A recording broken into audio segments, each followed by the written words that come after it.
What's up, gang? Why are you wearing sunglasses? And I'll also wear them. Block out the haters. I'm also gonna look cool. So what are we here to speak about today? The event, the debacle that was the pharma episode post-production. We've been through stuff. We've dealt with people. That's a description of our job. But how was it like for you guys? Okay, I think when we first got That's a meme, bro. That's a meme. this is the first proper project that I got into as soon as I came into the team. When I walked in, Meghna told me we got to log this pharma panel. It did take us a while to actually log down the actual panel itself, right? Because we had a lot of like back and forth, a lot of people who may not have been available, and when we were actually curating the panel, we were also going like here and there on what kind of perspectives we want into this panel. After that, I think it was pretty smooth until we got into the post production, which was quite a journey. Actually, Aditi is forgetting some details. Yeah. Right? Like when you say it took us a while to lock in guests, you should say that it took a while so long that it was until a day before the shoot. 24 hours before, we all had an enlightenment together to get a third person. And then there was also a possibility that we would shoot on Saturday as well. That got canned about an hour back. There was another third guest conversation happening, like a guest of like where we would only bring them in for like 30 minutes. Until the last moment, like shoot is going to happen tomorrow.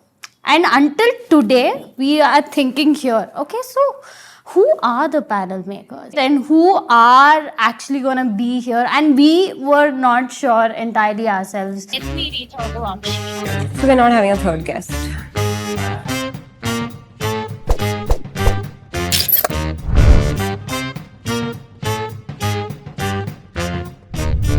The recce day was beautiful.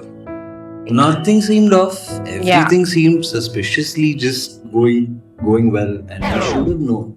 Yeah. The first time we were trying to do such a different format. We had like 4 segments before they actually got to the dining table. So When we sit down and have a table conversation like this, the audio is mostly a fixed setup, and even though we use wireless mics like this but more professional, there's no signal issues, there's no chance of things getting messed up. But we were extra cautious and we had that whole day of recce because we were moving between 3 to 4 setups.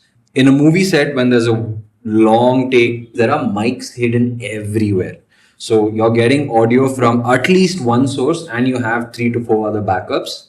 We didn't have that kind of luxury also. So we were very much on edge regarding audio being good because of how much we were moving and just how many people were involved, etc., etc. And it all seemed like it was going to go well, no problems, nothing. And then, life happened. yeah, that happened.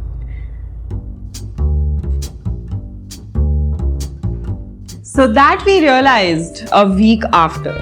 First week, we were like, okay, we're waiting for the files to come. We're like, okay, let's see, like, how bad it is. Let's figure this out. It's okay. I think the second week is when Akash received the file. I heard 5 minutes of it. See, what basically happens in life, what you hate becomes a big lesson for you. You heard 5 minutes of it. Yeah, How totally. you got into the market? How you pushed out? Never followed anything of the industry. Never. And we lost it. Then we said, okay, let's figure out how to solve this problem because we are all solution providers. We are not problem makers. Yeah, we just get problems that we need to solve always. The first file that I had received, I think the garden incongruence, it's more still fixed. And when I got the file finally collectively, partially it was fixed, but I wasn't able to still hear the sound properly. That portion entirely, few things that I couldn't listen it properly. So I think Mark had to fix the audio 2-3 times for me to actually understand the brand names better. But overall, this episode was very challenging. I assume that it would be more than 200 creatives actually, because every time, every sentence had some sort of technical jargon. Most of our episodes are usually about marketing, finance, but then this was about how paracetamol is made, how biologic drugs are made, and then how something was extracted from a dog or something, insulin and whatnot, and then I'm like, Pig. yeah, pig, yeah. So it was very technical, but it was fun. Just those portion was very challenging to listen. It's like one of the main things Firstly, that. one sec. Are you PR trained? What the hell? Correct. Elegant, like. I was waiting for like masti and some masala, bro. Like, Here's what I think of the problem. Therefore, this happened. And the solution was. Good job, man. Anyway, sorry. I was just ranting before the shoot yesterday. so that's why you're not saying all that now. Yeah. What does that mean, Akash? Like, we need you to keep the. We'll cut it in post. Go for it. Okay, so I. Let loose, brother. Let loose. Yeah, back and forth with the guest team, trying to recollect on what exactly are they talking about. No, but it irritated the hell out of Akash that he was not able to figure it out for like 4 weeks almost. Yeah. Because it was just like, I felt like Akash would just go to bed and be like, yeah. Oh, you kiss your mother with that mouth? Tried with 2-3 other vendors also to fix, and nothing worked out. Yeah, there was one vendor who gave us the costing of a US episode's production, Like a whole production. Just. which was insane. And I was like, I'm not doing this at all, because I guess our whole team would have been fired after that if that was the case. So we went with a very reasonable vendor. We were not very happy with the outcome, which is why you will hear a voiceover. Reddy Pharmaceuticals is headed by GV Prasad and brings in roughly $3 billion in revenue.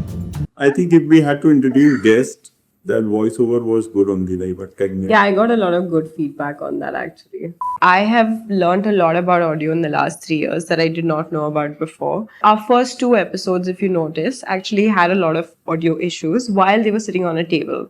We were not able to figure out why. So I basically chewed all of my friends' brains who I knew were sound engineers. One main rule of audio that should be followed irrespective is that you need at least 70% of good source audio to be able to remanufacture it or do whatever. Now, if you do not have the source audio and it's distorted, it gets which is why backup audio is extremely essential. What usually happens is that you take source audio, you combine it with dubbed audio, and then on top of that, you place a cloned voice. So that's what was going on. But we couldn't clone anything, but because there was no voice, there was no source audio. So it's just a flat line, and then we had to. Like some parts were 10%, some parts were 40%, some parts were 60%. And so it was very like, oh, okay. Like, you know, it was like one of those things, which was really, really hard to like recreate. So this is one part of audio that you could recover. Then the other side of the audio that you can recover, actually 2 more parts I would say. One is where you take your source audio and then put it on Adobe Enhance and then AI like do that stuff. But the problem is here the words get eaten up here and there. So you won't be able to hear it like fully. And the third one is a software called Isotope, which I really tried finding someone who could actually do it. But in Isotope, you can literally replace a word from like some other part of your timeline where you actually have the audio to the first part. Oh. Like each and every word is replaced in that sense, which is a lot more effort and work. So we were trying to do all of these things. And of course, we failed 50%, I would like to say. I feel 100% and then nodded back up to 50. Yeah, I would like to say that. Yeah, there's only so much that you can do with audio, and you can't like I don't think everyone was happy with the output by the end of it. In fact, our first output was better than our second output, which was just ridiculous. Honestly, great lesson learned. Yeah. Because given how we do want to move towards a docu style, less scripted, letting people be their own in their own element and just filming it, I think now we know exactly what to avoid, what to double, triple, triple, how many ever times check when we do our next docu style thing.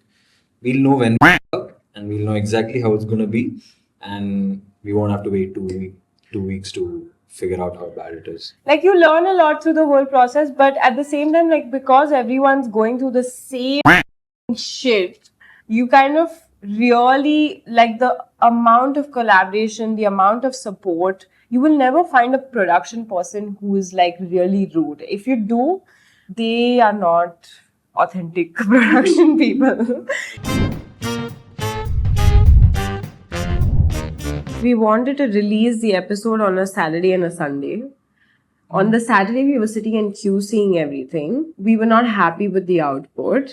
We had the option of sort of re-recording, but we had to like figure out how to re-record all of this in like 25 minutes. Sam was still sleeping and this was a Sunday morning. Mark and me are like, okay, we need to do this. Mark is like, I'll take the next flight out. I will do this. I will do that. I will do this. I'm like, just relax. We have to do it in like 11 a.m. Shut the up. Like, let's get going.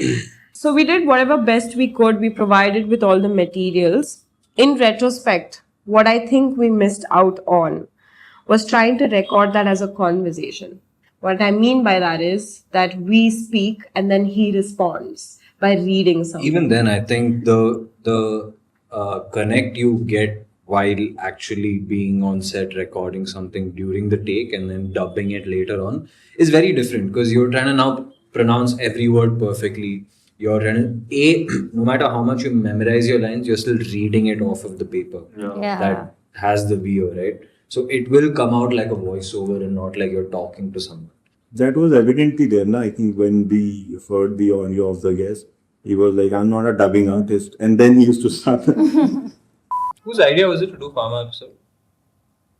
A Sunday. Got an answer. I think the issues work in a way where one issue will start. It's a domino effect. I think a domino effect is a good way to put it. Still, every episode is like this. No. No, I don't think so. Every episode is like this for me. Let me put it that way. Because you know, I'll tell you how it works, right? Like for example, if Akash is having a good post-production on the episode, you are stressing about something or she is stressing about something. Then I am dealing with these two stress while this one is chilling. Then in the next episode it'll be like ulta. Yeah. And then the third episode it'll be like, oh, everyone. This was one episode where everyone together was stressing, which is why like we're talking about it. All hands Nice. on deck, put this fire out ASAP. I think the best thing that we all did is we never gave up collectively. It wasn't like it's Aditi's problem, she may have conveyed something. We all were just there. I think that's the beautiful part about being part of WTF. Everyone is involved in everything. It's not like it's your department. PR trade. I was just thinking that. I mean, I kind of like agree with him on that. I don't think like any of us ever tell each other that, oh, that's your problem. We're always like, okay, how can we help, or what can we do to make it better, or you know, like things like that. I remember even during that last phase when there's this one particular domino effect of shit going down. We had to like speak to this one guest team. We had to like curate an email and all of that. And it was me and Sam. And it was not even Sam's loop in the first place. Sam had given me a deadline. He had told me, listen, send me this by so-and-so time, because after that I'll be in a movie, I won't be able to answer. So I was just like writing that email, and I was thinking that, you know, it's not actually something he would have to fix, but then he was actually there to like help me out. I think that was great of you. Thanks. The movie sucked anyway.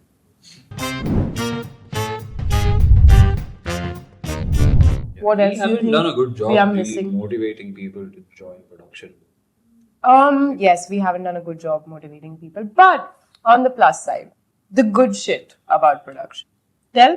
I don't give on PR. No, like answer a video. It's the joy of working with big The hopes are talking to you. To be able to curate the information and story from pre to post, I think that's a more durable part. Information and storytelling together. That's beautiful. Just dealing with so many people, learning to talk to so many people, I've realized that now nobody can win against me in a fight, you know. It's like I've been trained in a way to handle any person with any emotion. No matter who comes, I will win against you for sure. I like that. It's the only one of the very few things I know how to do. What a both laugh. The fact that regardless of how long or expensive or complicated it is, any video with a strong story can make someone feel, think, or change themselves because of something you said or captured or showed. It's magic. My favoriteest parts of production is food. We as a team, like whenever we're shooting and stuff like that, like we always eat a beautiful breakfast the next morning. I think that's one of the highlights for me because I'm like very calm the next morning after a day of shoot. Like I'm like, koi worry nahi hai. Like I'm full bindas. Like I'm like, okay, that's my one time before the mess of the post-production begins. Like when an episode goes out, I'm like, I'm done. You know? You just said the favorite part of production is hitting upload. I completely agree with that. Yeah, also the thing about production and post-production is that you never know what problem will arise, which is what is so crazy about it. I don't know, like systematized profession or whatever. I don't know what the the word is, bro. You're a loser, basically. Yeah, very monotonous. Like you do the same thing every day, you have the same routine. You will never understand what this looks like, especially when you're dealing with so many subjective things, including like schedules, including post-production, including production, including just making sure that all of this works. We are more prone to autoimmune diseases. I have 2 more grey hair now. I did not want that, but I don't know you're if not you supposed can. to cut grey hair. No? I mean, you can cut, but it'll just grow back. If there's any pharma company listening, it's a problem to solve. But I actually like grey hair. Yeah, Nice salt and grey pepper. I don't want to get my grey hair because of shit like this. I want to grow old peacefully. Happily let that shit happen. It's too late for that. Damn, bro. That was hard. Yeah, वैसे ही choose their plan. Stress us out. Make them have more medicines. Yeah. It's a plot to increase profits. Cut that out.